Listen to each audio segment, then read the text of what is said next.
Good morning, ladies and gentlemen. I'm meadsyreplays. Welcome back to the channel. Today we have the VK90. Now this is coming back in crates, kinda. It is the keys crates is stupid, and if I'm honest, I don't like crates anyway. They'd be better without. The game will be better without crates. Yes, I understand it gets wargaming money, more money, blah blah blah blah blah, but these kind of crates I think are so stupid, absolutely stupid, and I think it is terrible of wargaming to do. Now what they've done, and they've done this previously a few times, and it must be a success for them because they keep doing it. Now normally what happens is a tank comes in crates and you buy the crate for a chance to win the tank. Now what wargaming have done with these kind of crates is they give you crates. So you earn crates randomly in game. There's a certain percent chance that a crate will drop at the end of the game. So people are literally like, brilliant, I've just earned myself a VK90 crate. You need to buy the keys to now open that free crate that you have got. Now I just think these kind of crates are terrible, absolutely terrible. It makes people think that they've got crates, because every other crate there is a possibility to get a tank in the crate, and you've got to buy the crate. But no, not these. You get given the crates. Here, have a crate. But yeah, you can't open it because now you need to buy the freaking keys. I absolutely hate these. I think wargaming need to remove this. I know they're not going to remove crates. We're going to have to live with that, unfortunately. I know people don't like me saying that, or they don't want to hear me saying that, but unfortunately we do have to get on with it because crates are going nowhere. They're a massive investment for wargaming.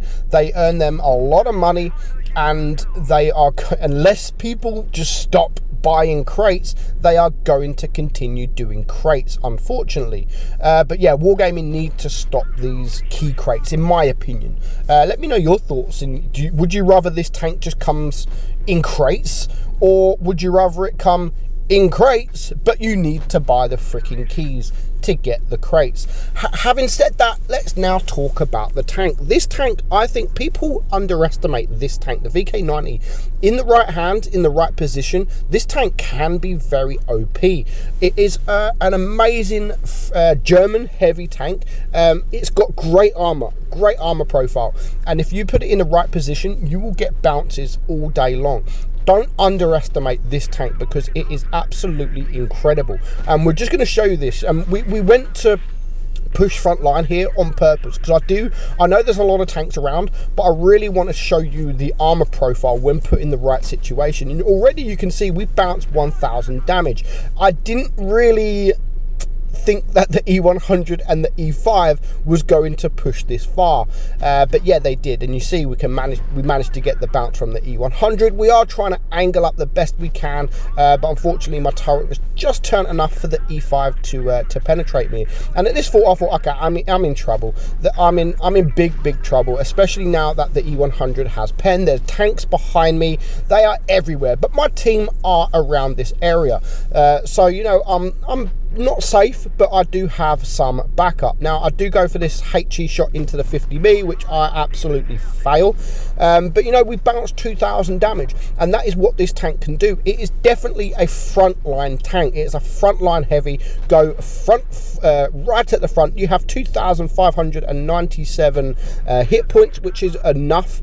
It's quite a lot of hit points. You look at this E5 here, he has 2300, so it's got a good amount of hit points. It's got a decent gun. It is quite slow though. Like, having played it, it is quite slow, and it would be good if it was a little bit quicker, but it doesn't necessarily need the speed, need for speed, but overall, it is a fantastic tank, and if you ever have the opportunity to buy this tank outright other than keys or crates or whatever, then it is definitely a fun tank to play in tier 10. It is definitely a go-to tank when you want to have a little bit of fun, when you've had enough of the tanks like the IS-4 and stuff like that. I honestly really enjoy playing the VK90, and as I've said before, don't underestimate coming up against this tank, because it is very, very strong. Reload's pretty good, 11.5 seconds. DPM's not great, I mean, but it is a heavy. It's pretty standard really for a heavy, if not more than some heavies. And the armor profile, if you can sort of hide your bottom plate or even angle your bottom plate, side scraping, everything like that, then you will succeed in this tank. You will get bounces and you will have a lot of fun driving this tank. So we're just going to watch this battle here. And you can see he's in a hold down position, only showing sort of his turret. There's quite a few tanks around here. He's got his team behind, but he's just going to get himself into a position where he can get these shots off. He's going for the HE shot there. Goodbye grill. That grill just got absolutely wrecked. And already he hasn't taken any hit points, and he has blocked 640 damage. So now the Emil 2 is in a bad position. Lovely high roll there, 575 high roll into that Emil. Now the Emil hasn't got as strong turret as the Kranwagen. A Kranwagen in that position would actually be really, really good. Unfortunate bounce there on the Foch. He just managed to turn ever so slightly to get that bounce. So 1200 block damage already, only in a minute and a half down on the clock. That is gone, and a nice high roll there, 478 high roll into that Emil to clear him. And now it is a 6 versus 5. The IS-4 is frontline with him. But yeah, if you do get lucky and do get this tank, it's definitely a frontline tank. You've got to go frontline. As I've said, if you can hide your bottom plate, if you can angle, wiggle your turret, stuff like that, you will get them bounces that this guy has just got. 2000 bounce block damage already, and he's on 2.7k himself. Now what he's going to do is just going to go and help this IS-4, because two tanks, it would have been two tanks on one here, but with his presence, it is now a 2 versus 2, and the Foch doesn't have great hit points. Now, he does get penned from the Jaegeru, but the Jaegeru has fantastic penetration. I mean, it's got great. You can't really bounce too much from a Jaegeru, especially if it is firing heat, because the penetration is just so much. It can almost go through anything. So there goes the Foch, and now these two are just pushing towards this Jaegeru, and there's nothing really he can do. Not just these two. Here comes another 2 tanks. So there's like 4 tanks on one, and he doesn't survive for too much longer. Now 4k damage, he does get shot there from the 5A, but at this point, you know, he doesn't care about losing hit points. He doesn't care about anything else, because it's a 6 versus 2. They are all around this area, and there's literally just no hope for the enemy team. Now he is going to get hopefully a shot into this 5A. Wow, I think he gets nudged there from the IS-4. Didn't quite see that. That was very unfortunate. But now it is just this E100 left alive. 4.1k damage. As I've said, he's blocked quite a lot of damage. Put the tank in the right position, and you will get that block damage. It's definitely a tank I enjoy. As I've said, it is a tank I enjoy, but is it worth trying to go for the keys? 100% no. No tank is worth buying all these keys. Yes, don't.